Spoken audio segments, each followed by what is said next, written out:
যাকে দেখলে মনটা ভালো হয়ে যায়, মুখে অটোমেটিক একটা হাসি চলে আসে।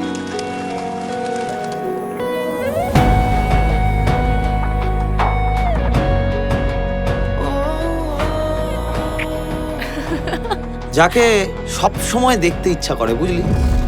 সকাল, দুপুর, রাত, মাঝরাত,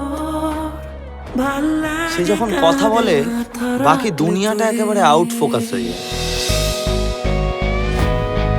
আমার তোমাকে খুব ভালো লাগে। আমরা দুজন দুজনকে কোনোদিনও কান্ট লিভ উইদাউট ইউ বলেছি?